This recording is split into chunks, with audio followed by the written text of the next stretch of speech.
કેમ છો જીનિયસ બાળકો? મજામાં? તો આજે પાછા ભેગા થયા છીએ ફિઝિક્સનો એક નવો લેક્ચર લઈને, ચેપ્ટર નંબર 7 ચાક ગતિ માટે. તો ફિઝિક્સના લાસ્ટ લેક્ચરમાં આપણે ચાક ગતિ વિશે ઘણી બધી ચર્ચા કરી હતી, બરોબર?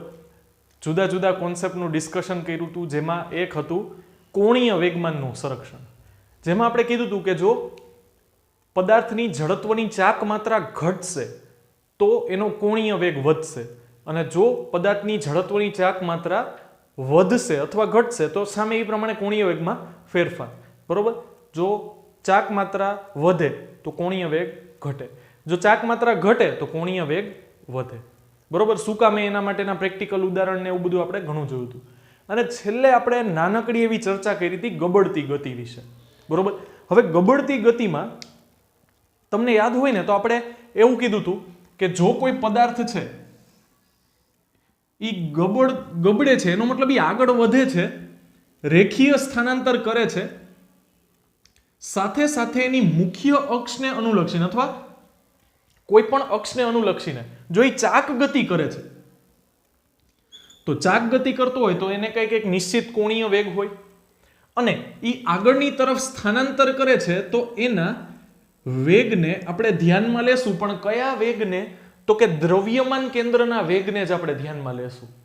યાદ છે? આપણે એવું કીધું હતું કે જો અહીંયાની વાત કરીશ તો અહીંયાનો રેખીય વેગ મહત્તમ હશે, કારણ કે આપણી પાસે v બરાબર શું છે? r omega. ઓમેગા તો બધા જ બિંદુઓ માટે અચળ. હવે જેમ તમે કેન્દ્રથી દૂર જાશો એમ v નું મૂલ્ય શું થતું જશે? વધતું જશે. પ્લસ જુદી જુદી જગ્યાએ v ની દિશા જુદી જુદી હશે. ધારો કે આ સમઘડી દિશામાં ગબડે છે, બરોબર, પરિભ્રમણ કરે છે, તો અહીંયા v ની દિશા આવે. અહીંયાની વાત કરો તો v ની દિશા આવશે. તો મૂલ્ય સમાન રહીએ ને કદાચ, તો પણ વેગની દિશા અલગ અલગ હશે. તો આમાં આપણે રેખીય વેગ વખતે ખાલી દ્રવ્યમાન કેન્દ્રના જ વેગની વાત કરવાની છે, એવી આપણે ચર્ચા કરી હતી. યાદ છે તમને? બરોબર. તો હવે આ ગબડતી ગતિ સાથે પદાર્થ પાસે કંઈક ગતિ ઉર્જા સંકળાયેલી હશે, કારણ કે આમાં શું થાય છે? પદાર્થ ગબડે છે એટલે એ ચાક ગતિ પણ કરે છે અને રેખીય ગતિ પણ કરે છે. તો આપણી પાસે રેખીય ગતિ ઉર્જાનું સૂત્ર, ગતિ ઉર્જાને ઇંગ્લિશમાં કહેવાય કાઇનેટિક એનર્જી, બરોબર, કે ઈ. એટલે એને ઘણી વખત ખાલી કેપિટલ કે થી દર્શાવાય છે. તો જો હું રેખીય ગતિ ઉર્જાની વાત કરું તો એનું સૂત્ર છે હાફ mv². અને ચાક ગતિકીય ગતિ ઉર્જા, એની ઉર્જાની વાત કરીએ આપણે, ગતિ ઉર્જાની, તો એની માટે આપણી પાસે સૂત્ર છે હાફ i ઓમેગા², બરોબર?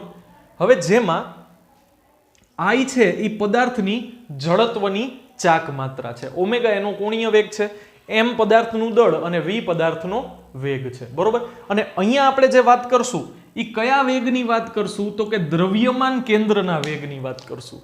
પદાર્થના cm એટલે કે સેન્ટર ઓફ માસ, એટલે કે દ્રવ્યમાન કેન્દ્રના રેખીય વેગની જ ચર્ચા આપણે કરશું, બરોબર? અહીંયા પદાર્થ ઢાળ ઉપર નથી, એટલે અહીંયા આપણે સ્થિતિ ઉર્જાની ચર્ચા નહીં કરીએ, ખાલી ગતિ ઉર્જાની જ ચર્ચા કરશું. પછી ઢાળવાળો કિસ્સો પણ આવશે, જેમાં રેખીય ગતિ ઉર્જા, ચાક ગતિય ઉર્જા અને સામે સ્થિતિ ઉર્જાનો કોન્સેપ્ટ પણ આવશે, પણ એ નેક્સ્ટ લેક્ચરમાં આવશે. અત્યારે આપણે ખાલી ગતિ ઉર્જાની ચર્ચા કરીએ. તો એમાં અહીંયા મેં બે સૂત્રમાંથી એક ઉપર જ બોક્સ કર્યું છે, જડત્વની ચાક માત્રા I. હવે આ જડત્વની ચાક માત્રાનું છે ને સાર્વત્રિક સૂત્ર આવું કંઈક છે, I બરાબર mk². હવે તમને એમ થશે સર કે તો અહીંયા આવ્યો, જેને ગતિ ઉર્જા આપણે કીધું, પણ આ છે ને કેપિટલ કે છે અને આ સ્મોલ કે છે. સ્મોલ કે ને આપણે કહેશું ચક્રાવર્તનની ત્રિજ્યા. શું કહેશું આપણે? ચક્રાવર્તનની ત્રિજ્યા. જે ટોપિક આપણે થોડાક દિવસ પહેલા કીધું હતું કે આને આપણે પેન્ડિંગ રાખીએ, આગળ જતા આપણે ભણશું. તો આગળ જતા જે દિવસ આવવાનો તો એ આજનો દિવસ છે, જ્યારે આપણે ચક્રાવર્તનની ત્રિજ્યાનો કોન્સેપ્ટ ભણવાનો છે, બરોબર? તો હવે ચક્રાવર્તનની ત્રિજ્યાની વાત કરીએ તો ચક્રાવર્તનની ત્રિજ્યા છે શું, શું કામ એનો ઉપયોગ કરવાની જરૂર છે, એ બધાના કોન્સેપ્ટની આપણે ચર્ચા કરશું અત્યારે, બરોબર? તો ગબડતી ગતિ માટે ગતિ ઉર્જાનું સૂત્ર મેળવતા પહેલા આપણે ચક્રાવર્તનની ત્રિજ્યા ઉપર ઘનિષ્ઠ ચર્ચા કરી લઈએ, બરોબર? હવે તમને યાદ હોય તો આપણે લાસ્ટ લેક્ચરમાં જે કોણીય વેગમાનના સંરક્ષણ ટોપિકનું ડિસ્કશન કર્યું એમાં આપણે શું કીધું કે પદાર્થનો આકાર છે એ ચાલુ ગતિએ બદલાઈ શકે. અત્યાર સુધી આપણે જોયું કે એ તકતી હતી અથવા ગોળો હતો, બરોબર? તો એનો આકાર ચાલુ ગતિએ નહીં બદલાય, દ્રઢ પદાર્થ છે. પણ જો આપણે માણસના પરિભ્રમણની વાત કરીએ અથવા બીજા કોઈ એવા પદાર્થની વાત કરી જે દ્રઢ ના હોય તો ચાલુ ગતિએ એનો આકાર બદલાઈ શકે, બરોબર? તો એવા કિસ્સામાં આપણે શું જોયું તો કે પદાર્થનો આકાર છે ને નિયમિત નથી. ધારો કે તમે તકતીની વાત કરો તો આ તકતી એની મુખ્ય અક્ષને અનુલક્ષીને ધારો કે પરિભ્રમણ કરે છે, તો એની જડત્વની ચાક માત્રાનું સૂત્ર આપણને ખબર છે એ છે mr²/2. જો આ ભાગ નક્કર હોય એટલે કે આ શું હોય, તકતી, અને એ પણ એના મુખ્ય અક્ષને અનુલક્ષીને જો પરિભ્રમણ કરતી હોય તો તકતી માટેની જડત્વની ચાક માત્રાનું સૂત્ર આવું કંઈક થશે. આ તો બહુ નિયમિત આકાર છે. તમે ભ્રમણાક્ષથી આ તરફ જાશો તો પણ દળ વિતરણ સમાન, આ તરફ જાશો તો પણ દળ વિતરણ સમાન. તો તમને યાદ હોય ને તો દળના કિસ્સામાં આપણે શું કરતા હતા, આ તકતીને આપણે ઉપરથી જોશું તો વર્તુળ દેખાશે. એનો મતલબ આ એક નિયમિત આકાર છે. હવે નિયમિત આકારમાં રેખીય ગતિના કિસ્સામાં આપણે શું કહેતા હતા કે આખા પદાર્થને દૂર કરી અને એ આખા પદાર્થનું દળ તમે એક જ બિંદુએ કેન્દ્રિત થયેલું છે એવું તમે ધારી શકો. અને ઈ બિંદુનું નામ આપણે શું રાખ્યું હતું તો કે ઈ બિંદુને આપણે દ્રવ્યમાન કેન્દ્ર કહેતા હતા. શું કહેતા હતા આપણે? દ્રવ્યમાન કેન્દ્ર, જેને ઇંગ્લિશમાં કહેવાય છે સેન્ટર ઓફ માસ, જેનું શોર્ટ ફોર્મ છે CM. તો આખા પદાર્થના દળને આપણે એવું ધારી શકતા હતા કે એ એક જ બિંદુ પર કેન્દ્રિત થયેલું છે. એવો જ કાંઈક કોન્સેપ્ટ ચક્રાવર્તનની ત્રિજ્યાનો પણ આવશે. અને એ કઈ રીતે? તો કે ધારો કે આવું એક ખતરનાક બટેટું છે. શું છે? ખતરનાક બટેટું છે. એમાંથી આપણે એક લાંબી એવી સ્ટીક છે એ આ રીતે પોરવેલી છે, બરોબર, થ્રુઆઉટ બટેટામાં. અને આ અક્ષને અનુલક્ષીને આ બટેટું પરિભ્રમણ કરે છે. જે સ્ટીક છે એને આપણે બે છેડેથી પકડીને આમ ફેરવીએ છીએ, બરોબર, પરિભ્રમણ કરાવીએ છીએ આ બટેટાને. તો તમે જોઈ શકો છો એમ કે ભ્રમણાક્ષથી આ અંતર ઓછું છે, ભ્રમણાક્ષથી આ અંતર વધારે છે, ભ્રમણાક્ષથી આ અંતર કંઈક જુદું છે. તો નિયમિત આકારના કિસ્સામાં તમે કયું અંતર લેતા હતા તો કે r. શું કામે? તો કે આ તરફ r અંતરે જાશો, જો આવી રિંગ હોય તો આ તરફ જાઓ તો ની રિંગ અથવા તકતી, તો આ તરફ r અંતરે તમને દળ મળશે, આ તરફ પણ r જ અંતર, આ તરફ પણ r જ અંતર, આ તરફ પણ r જ અંતર. પણ આમાં એવું થતું નથી. એટલે આ કોના જેવું થયું તો કે ધારો કે આપણી પાસે અનિયમિત આકાર છે. ઉદાહરણનો દાખલો જ યાદ દેવડાવું છું. ધારો કે L આકારની તકતી છે, તો આપણે શું કરતા હતા તો કે આને 3 ભાગમાં વિભાજિત કરી નાખી, અને 3 ભાગમાં વિભાજિત કર્યા પછી આનું આપણે શું મેળવું તો કે દ્રવ્યમાન કેન્દ્ર મેળવું હતું. યાદ આવતા હે? ઉદાહરણનો દાખલો છે આ જ ચેપ્ટરનો, બીજા કોઈ જૂના ચેપ્ટરનો નહીં, આ જ ચેપ્ટરનો ઉદાહરણનો દાખલો છે. અને આપણને દ્રવ્યમાન કેન્દ્રની ગણતરી કરતા દ્રવ્યમાન કેન્દ્ર ક્યાંક અહીંયા મળતું હતું. થોડુંક આમ ધૂળ ખંખેરશો ને ચેપ્ટર નંબર 7 માં જૂની ધૂળ, તો આવો કંઈક દાખલો મળશે. 23મો લેક્ચર ચાલે છે ને આ બહુ પહેલા શરૂઆતના બીજા ત્રીજા લેક્ચરમાં દ્રવ્યમાન કેન્દ્રના કોન્સેપ્ટ વખતે આની ચર્ચા કરી હતી આપણે, ત્રીજા ચોથા લેક્ચરમાં. તો અહીંયા આપણે શું કર્યું હતું તો કે m1x1 m2x2 m3x3 ના છેદમાં m1 m2 m3 એમ કરીને તમને એના x યામ મળતા હતા. કંઈક એક નિશ્ચિત સ્થાન મળતું હતું. યાદ છે તમને? આને આપણે ઉગમ બિંદુ કહેતા હતા. યાદ આવતા હે આવું કંઈક? x બરાબર m1x1 m2x2 m3x3 છેદમાં m1 m2 m3 આવું કંઈક. આમ ખતરનાક એક સૂત્ર હતું, બધી કિંમત મૂકીને જવાબ મેળવતા હતા. તો આપણે શું કર્યું તો કે આખા પદાર્થનું દળ એક જ બિંદુએ લઈ લીધું. એનો મતલબ હવે તમે ધારો કે આ 3 કિલોગ્રામ દળની તકતી છે, આવો L શેપની તકતી, તો અહીંયા તમે આખી તકતી કાઢી નાખો અને એક જ બિંદુએ, જેના યામ કંઈક મળ્યું હતું, કંઈક સમથિંગ, બરોબર, 0.75 કે એવું કંઈક, 0.88-83 એવું કંઈક, કે એનાથી પણ કંઈક અલગ હતું જવાબ. ધારો કે હું એક લઉં, મને મજા આવી, મેં એક લીધું. તો આ બિંદુને મેં શું કર્યું, તો કે અહીંયા ઉગમ બિંદુ છે, બરોબર. હવે મને કોઈ એમ પૂછે કે અવકાશમાં આ ધારો કે આના આમ એક હોય, તો હું એમ કહી શકીશ કે અવકાશમાં એક એવું કોણ છે જેને હું તકતીની જગ્યાએ મૂકી શકું, જેનું દળ 3 કિલોગ્રામ છે અને એના અવકાશમાં યામ ઉગમ બિંદુની સાપેક્ષે 1 છે. તો આપણે શું કરતા હતા, આખા પદાર્થને એક જ બિંદુથી રિપ્લેસ કરી શકતા હતા. તો આવો કોન્સેપ્ટ આપણે કંઈક આમાં પણ લગાડશું. આમાં આપણે શું કરશું ખબર છે, જો ભ્રમણાક્ષથી અહીંયા દળ વિતરણ કંઈક જુદું છે, ભ્રમણાક્ષથી અહીંયા પણ દળ વિતરણ કંઈક જુદું છે, ભ્રમણાક્ષથી અહીંયા પણ દળ વિતરણ કંઈક જુદું છે. તો આ બધાનું તમે સરેરાશ સમજો તો સરેરાશ સમજો તો સરેરાશ, પણ તમે આખા પદાર્થની જે આ જુદી જુદી ત્રિજ્યાઓ છે ને ભ્રમણાક્ષની, અથવા ભ્રમણાક્ષથી જુદા જુદા અંતરો છે ને, એ બધાને દૂર કરી અને તમે એક સરેરાશ અંતર ધારી શકો. જ્યાં તમે શું વિચારો છો, તો કે અહીંયા આપણે શું કરતા હતા, તો કે આને નાના નાના ખંડમાં વિભાજિત કરતા હતા. જેમ આને આપણે 3 ભાગમાં વિભાજિત કર્યું, એમ અનિયમિત આકારને આપણે શું કરતા હતા, નાના નાના ભાગમાં વિભાજિત કરતા હતા. અને પછી અહીંયા ધારતા હતા કે એનું દ્રવ્યમાન કેન્દ્ર ધારો કે અહીંયા છે.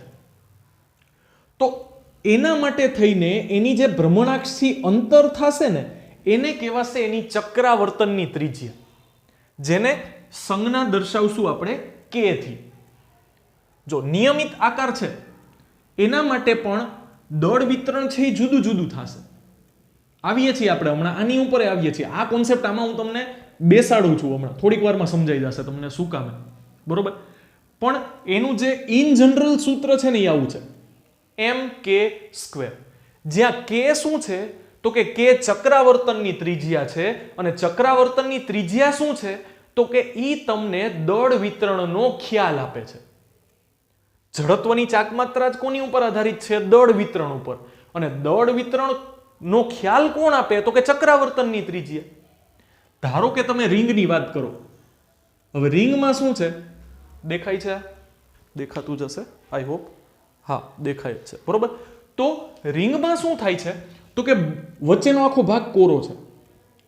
તો અહીંયા શું થશે, આ અંતર r, આમ બહાર આવો તો આ અંતર પણ r. તો આની જડત્વની ચાકમાત્રાનું સૂત્ર આપણે શું લીધું હતું, તો કે mr², જો મુખ્ય અક્ષને અનુલક્ષીને પરિભ્રમણ કરતી હોય તો. યાદ આવતા હે? હવે આપણને જડત્વની ચાકમાત્રાનું સાર્વત્રિક સૂત્ર શું મળ્યું છે, તો કે mk², બરાબર શું થશે, તો કે mr². Small m capital m સરખા જ છે. તો અહીંયા m અને m શું થઈ ગયું, કેન્સલ, કારણ કે આપણે એક જ રિંગની વાત કરીએ છીએ, બરોબર. k² બરાબર r², તો હું k બરાબર r લખી શકું કે નહીં? એનો મતલબ આ રિંગ માટે ચક્રાવર્તનની ત્રિજ્યા ઈ જ મુખ્ય ત્રિજ્યા છે. મુખ્ય ત્રિજ્યા શું છે, r, અને ચક્રાવર્તનની ત્રિજ્યા પણ શું મળી, તો કે r. શું કામે, તો કે તમે રિંગમાં આ તરફ જાશો તો પણ r અંતરે દળ મળશે, એની પહેલા કાંઈ નહીં મળે, ખાલી ભાગ. આ તરફ જાશો, રિંગ હોય મસાલા ઢોસા સમતલ, યાદ આવે છે, આમ જાશો તો પણ r અંતરે જ દળ મળશે, આમ આવશો તો પણ r અંતરે દળ, રિંગમાં વચ્ચેનો ભાગ ખાલી છે. તો રિંગની ચક્રાવર્તનની ત્રિજ્યા ઈ જ રિંગની ત્રિજ્યા છે. પણ તકતીમાં એવું છે, તો કે ના, તકતીમાં તો અહીંયાથી દૂર જાશો તો પણ દળ મળશે, આ તરફ થોડુંક દૂર જાશો તો પણ દળ મળશે, આ તરફ આવશો તો પણ દળ મળશે. ભલે છે નિયમિત, દળ વિતરણ નિયમિત છે, પણ દળ બધે મળશે તો ખરી ને. એનો મતલબ આના માટે તમે એમ ન કહી શકો કે એની ચક્રાવર્તનની ત્રિજ્યા ઈ જ એની મુખ્ય ત્રિજ્યા જેટલી છે. એવું રિંગમાં થાય છે. તો કે અહીંયા શું થશે, તો કે આપણી પાસે જડત્વની ચાકમાત્રાનું સૂત્ર શું છે, તો કે mr²/2, મુખ્ય અક્ષને અનુલક્ષીને તકતી માટે જડત્વની ચાકમાત્રાનું સૂત્ર. અને જડત્વની ચાકમાત્રાનું સાર્વત્રિક સૂત્ર શું છે, તો કે mk².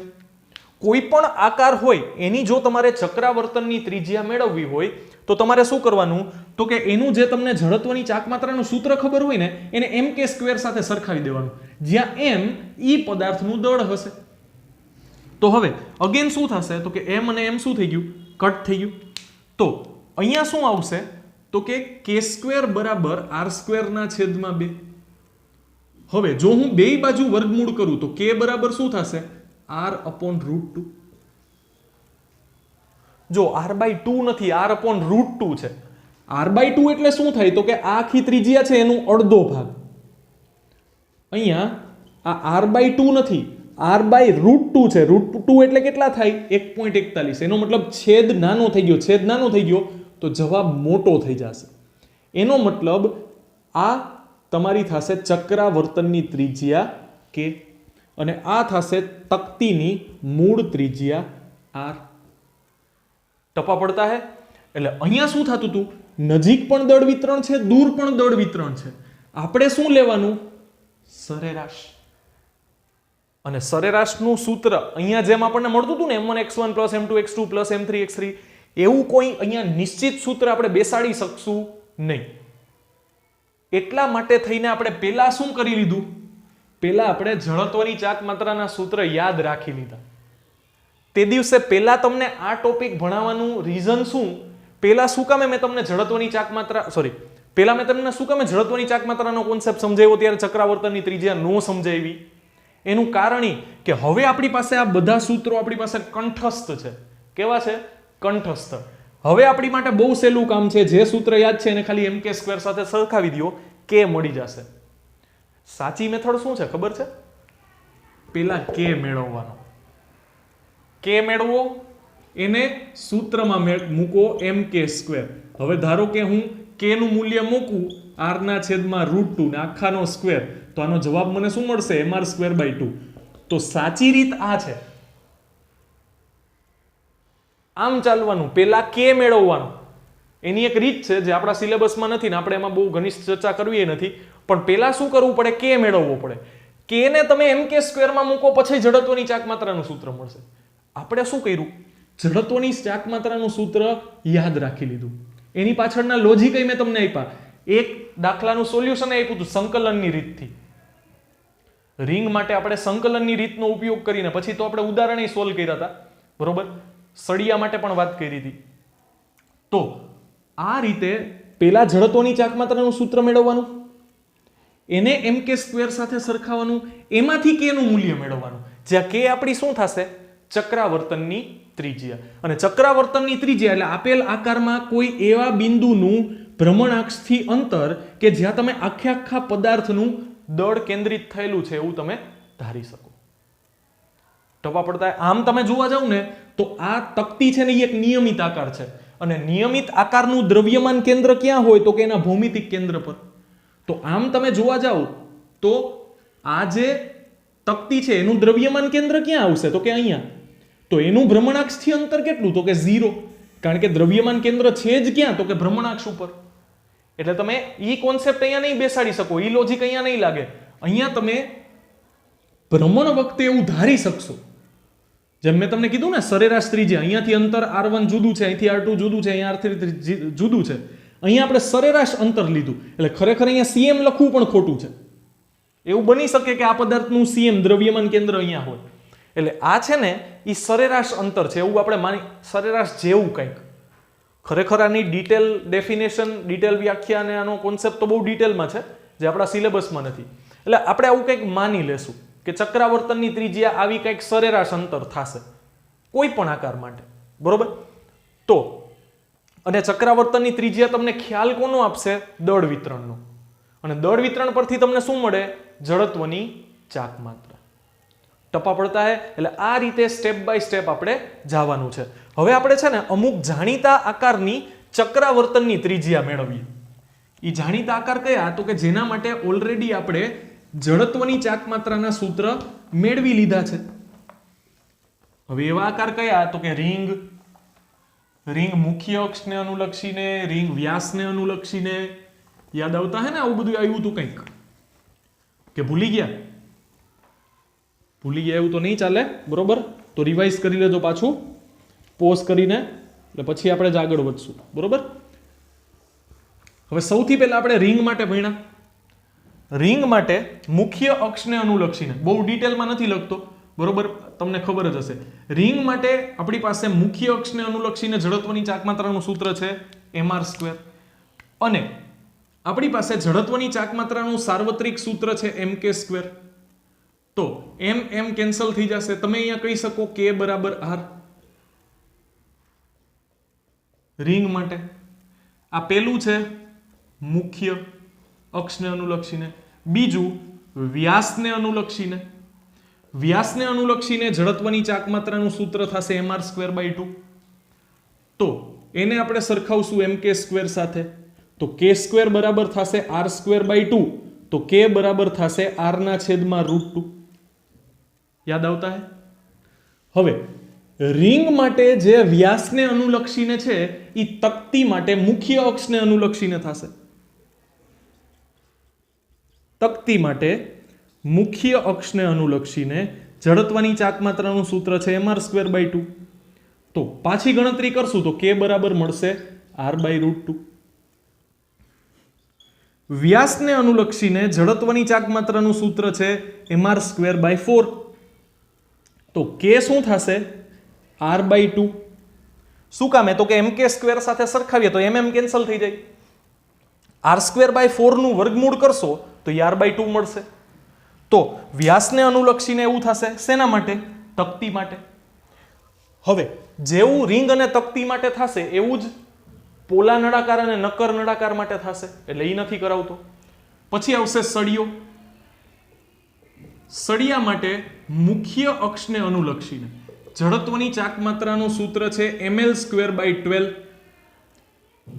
ml²/12 ને આપણે સરખાવી દઈએ mk² સાથે. તો m અને m શું થઈ જશે? કેન્સલ. તો k² બરાબર શું થશે? l²/12. તો k બરાબર શું થશે? l/√12. આને અલગ રીતે પણ લખાય છે l²/4 × 3.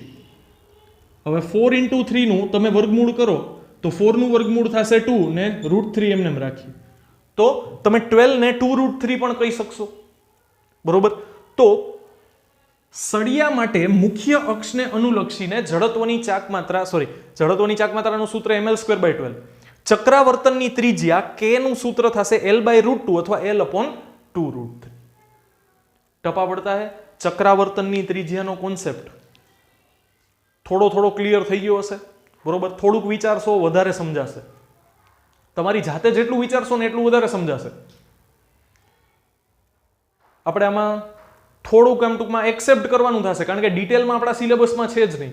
ડિટેલમાં આપણે આમાં બહુ જઈ શકીએ પણ આપણે આમાં જવાની જરૂર નથી. આપણે ચક્રાવર્તનની ત્રિજ્યાનું સૂત્ર mk² થશે, ઈ યાદ રાખી લેવાનું. જડત્વની ચાકમાત્રાનું સાર્વત્રિક સૂત્ર, એમાંથી k ને સૂત્રનો કરતા બનાવી દેવાનું. આકાર જી હોય એના માટે આપણને જડત્વની ચાકમાત્રાનું સૂત્રનું તો આપણે કોઠો બનાવ્યો તો લિસ્ટ છે, એમાંથી મળી જ જશે. બરોબર. એટલે એકય માટે તમે ચક્રાવર્તનની ત્રિજ્યાનું સૂત્ર ગોખતા નહીં કે ભાઈ સળિયા માટે l/√12, આના માટે l/2, l/√2, r/2, r/√2 એવું કાંઈ ગોખતા નહીં. જ્યારે તમને ધારો કે તમને એમ પૂછે કે ગોળા માટે ચક્રાવર્તનની ત્રિજ્યા, તો 2/5 mr² સૂત્ર છે આપણી પાસે, એને mk² સાથે સરખાવી દેવાનું અને વર્ગમૂળ કરી નાખવાનું બે બાજુ. એટલે એક બાજુ k² હોય એક બાજુ r² હોય, એનું તો વર્ગમૂળ k અને r થઈ જ જશે. બાકીનું જે કંઈ પણ √2/5 વધે એટલે એ આપણો જવાબ થઈ જશે. બહુ વધારે ચિંતા કરવાની જરૂર નથી. શેમાં? ચક્રાવર્તનની ત્રિજ્યામાં. MCQમાં આપણને પૂછે કે ફલાણા આકારની ચક્રાવર્તનની ત્રિજ્યા આપો, તો આપણે ફલાણી પ્રક્રિયા કરીને જવાબ લઈ આવવાનો. એ ફલાણી કઈ હમણાં શીખવાડી એ પ્રક્રિયા. જડત્વની ચાકમાત્રાનું સૂત્ર હોય ને mk² સાથે સરખાવી દેવાનું. દર વખતે કેન્સલ થઈ જ જશે. k ને સૂત્રનો કરતા બનાવી દેવાનો. જે જવાબ આવે એ આપણી ચક્રાવર્તનની ત્રિજ્યા. એકય માટે ગોખવાની જરૂર નથી. જડત્વની ચાકમાત્રાનું સૂત્ર યાદ હોય તો ચક્રાવર્તનની ત્રિજ્યા મળી જ જશે. બરોબર. એટલે પોઝ કરી અને નોટ કરી લ્યો ચક્રાવર્તનની ત્રિજ્યાનો કોન્સેપ્ટ, વિચાર કરી જુઓ, એટલે પછી આપણે આગળ વધીએ. હવે આપણે પાછા આવીએ આજના ટોપિક ઉપર, જે છે ગબડતી ગતિની ગતિ, ગબડતા પદાર્થની ગતિ ઉર્જા, એટલે કે ગબડતી ગતિ જે કરતો હોય પદાર્થ એની કુલ ગતિ ઉર્જાની વાત કરવાની છે આપણે. તો આપણે શું કીધું કે જો એક પદાર્થ ગબડે છે એનો મતલબ કે અહીંયા પદાર્થ શું કરે છે તો કે એની મુખ્ય અક્ષને અનુલક્ષીને પરિભ્રમણ પણ કરે છે અને ઈ રેખીય સ્થાનાંતર પણ કરે છે. બરોબર. હવે રેખીય સ્થાનાંતર કરે છે તો એમાં વેગ શેનો ધ્યાનમાં લેવાનો તો કે દ્રવ્યમાન કેન્દ્રનો વેગ ધ્યાનમાં લેવાનો. બરોબર. તો આવા કિસ્સામાં આ પદાર્થની કુલ ગતિ ઉર્જા બરાબર શું થશે ખબર છે? રેખીય ગતિ ઉર્જા કે એટલે કાઇનેટિક એનર્જી ગતિ ઉર્જા વત્તા ચાક ગતિકીય અથવા ચાક ગતિય ગતિ ઉર્જા. આનાથી તમને મળશે total kinetic energy, total KE, total kinetic energy. બરોબર, જેને કેપિટલ કે વડે દર્શાવાય છે. હવે જો કોઈ પદાર્થ રેખીય ગતિ કરતું હોય, જેનું દળ m હોય અને જેનો વેગ આપણે દ્રવ્યમાન કેન્દ્રનો વેગ લઈએ છીએ, તો એની માટે આપણી પાસે સૂત્ર થશે હાફ એમ વી સ્ક્વેર. પણ વેગ કયો તો કે દ્રવ્યમાન કેન્દ્રનો વેગ, એટલે હાફ એમ વી સ્ક્વેર, જ્યાં વી દ્રવ્યમાન કેન્દ્રનો વેગ, હાફ વી સીએમ સ્ક્વેર. અને જો ઈ પદાર્થ ચાક ગતિ પણ કરે છે તો ચાક ગતિ માટે આપણને પાસે જડત્વની ચાક માત્રાનું ગતિ ઉર્જાનું સૂત્ર છે હાફ આઈ ઓમેગા સ્ક્વેર. બે સિમિલર જ છે, યાદ છે તમને? દળનું સ્થાન લઈ લેશે જડત્વની ચાક માત્રા, રેખીય વેગનું સ્થાન લઈ લેશે કોણીય વેગ. આવું આપણે કંઈક કીધું હતું. બરોબર. તો અહીંયા કુલ ગતિ ઉર્જા કે બરોબર હાફ એમ અહીંયા વી સીએમ સ્ક્વેર એમને રહેવા દઈએ. શું કામ એ હમણાં સમજાવું છું. Plus half. હવે આઈ છે એ શું છે તો કે પદાર્થની જડત્વની ચાક માત્રા. હવે અત્યારે મેં અહીંયા ગબડતી ગતિ કરતા પદાર્થનો આકાર તમને કીધો. મેં તમને કીધું કે આ ગોળો છે, તકતી છે, રિંગ છે, એવી કાંઈ ચોખવટ કરી નહીં. એનો મતલબ આ આકાર કોઈ પણ હોઈ શકે, આ નળાકાર પણ હોઈ શકે. બરોબર. ધારો કે નળાકાર આમ બોર્ડમાં અંદરની બાજુ હોય અને એ આમ ગબડતો હોય તો આપણને દૂરથી તો આવું જ દેખાશે. તો આનો આકાર નિશ્ચિત નથી. એનો મતલબ અહીંયા આપણે જડત્વની ચાક માત્રાનું સૂત્ર કોઈ પણ એક આકાર માટે સ્પેસિફિક ન આપી શકીએ. અહીંયા આપણે સાર્વત્રિક સૂત્ર આપવાનું. તો જડત્વની ચાક માત્રાનું સાર્વત્રિક સૂત્ર શું છે તો કે એમ કે સ્ક્વેર. અહીંયા હું કે ઈ જ લખું છું જેથી કરીને તમને છે ને કે અને કે ઈ માં કન્ફ્યુઝન ન થાય. બરોબર. Just a second. ચાલો કન્ટિન્યુ કરશું. તો આપણી પાસે જે ચાક ગતિય ગતિ ઉર્જા છે એની માટેનું સૂત્ર છે હાફ આઈ ઓમેગા સ્ક્વેર, જેમાં આઈ શું થશે તો કે કોઈ પણ પદાર્થ માટે સાર્વત્રિક સૂત્ર જડત્વની ચાક માત્રાનું સૂત્ર થશે તો ઈ થશે એમ કે સ્ક્વેર. જો અહીંયા કેપિટલ એમ સ્મોલ એમ મારાથી ઘણી વખત આમ ભાવનાઓમાં બેહે ગયે એવું થઈ જાય છે. બરોબર. કોઈ પણ એક પકડી રાખશો, કેપિટલ એમ અથવા સ્મોલ એમ ચાલશે. એમ કે સ્ક્વેર, જ્યાં કે શું છે ચક્રાવર્તનની ત્રિજ્યા, જ્યાં કે શું છે તો કે ચક્રાવર્તનની ત્રિજ્યા, બીજું કંઈ નથી. ત્યાં ગતિ ઉર્જાનો આમ સર અહીંથી કે અને અહીંથી કે બાદ કરી નાખીએ એવું મહેરબાની કરીને ન કરતા. બરોબર. આ ગતિ ઉર્જા છે કે ઈ કાઇનેટિક એનર્જી. તો આ હાફ એમ કે સ્ક્વેર થશે. હવે આ તમે કોની જગ્યાએ લખ્યું તો કે આઈ ની જગ્યાએ લખ્યું. હજી કંઈક સ્કોપ છે કે નહીં તો કે હા, હજી તો ઓમેગા સ્ક્વેર છે. તો ઓમેગાની જગ્યાએ તમે શું લખી શકો? ઓમેગાની જગ્યાએ શું લખી શકાય તો કે આપણે ઓમેગાની જગ્યાએ શું લખીએ છીએ? વી ની જગ્યાએ શું લખીએ છીએ? ચાલો ઈ કયો ને. વી બરાબર શું લખીએ છીએ તો કે આર ઓમેગા. તો ઓમેગાની જગ્યાએ શું લખી શકાય? વી ના છેદમાં આર. અને એનો પણ પાછો શું છે? સ્ક્વેર. અને અહીંયા આપણે વી તો ખાલી કયો લઈએ છીએ તો કે દ્રવ્યમાન કેન્દ્રનો જ વેગ લઈએ છીએ. તો આ આખું સૂત્ર શું થઈ જશે ખબર છે? Half M V CM square plus half M K square V CM નો સ્ક્વેર અને છેદમાં આર સ્ક્વેર. જ્યાં આર શું છે તો કે જે તે પદાર્થની ત્રિજ્યા છે. અહીંયા આર શું લેવાનો છે એ સમજી લેજો. અહીંયા આર શું છે તો કે આ ત્રિજ્યા છે, આ આર. એટલે તમે સમજી શકો છો કે આપણા સિલેબસમાં બધા આકાર નહીં આવે. આપણા સિલેબસમાં નિયમિત આકાર જ આવશે.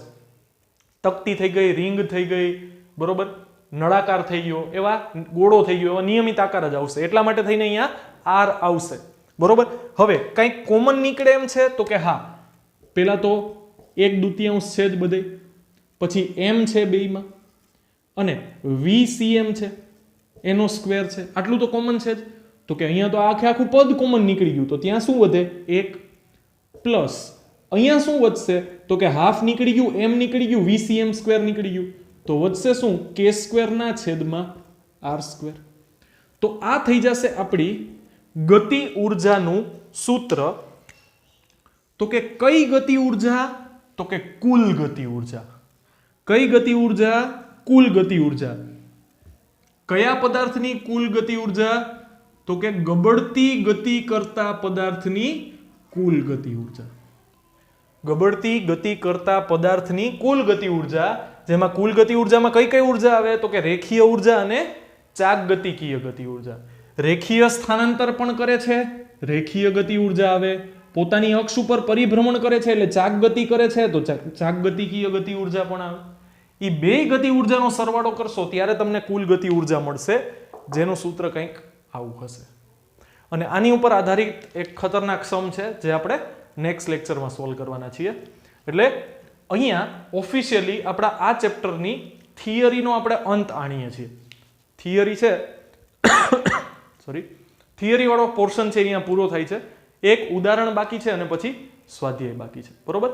તો આઈ હોપ કે આજના લેક્ચરમાં તમને બધું જ સમજાઈ ગયું હશે. કંઈ પણ ના સમજાણું હોય તો મને કોલ મેસેજ કરો. બધું જ થિયરી પોર્શન હતું એટલે હોમવર્ક સેન્ડ કરવાની રિક્વાયરમેન્ટ નથી. નેક્સ્ટ લેક્ચરથી હોમવર્ક મસ્ત ચાલુ થઈ જશે, કારણ કે દાખલા જ સોલ્વ કરશું આપણે, બરોબર. તો કંઈ પણ ડાઉટ હોય તો મને કોલ મેસેજ કરો. બાકી મળીએ નેક્સ્ટ લેક્ચરમાં. ત્યાં સુધી keep preparing. All the very best. Thank you very much.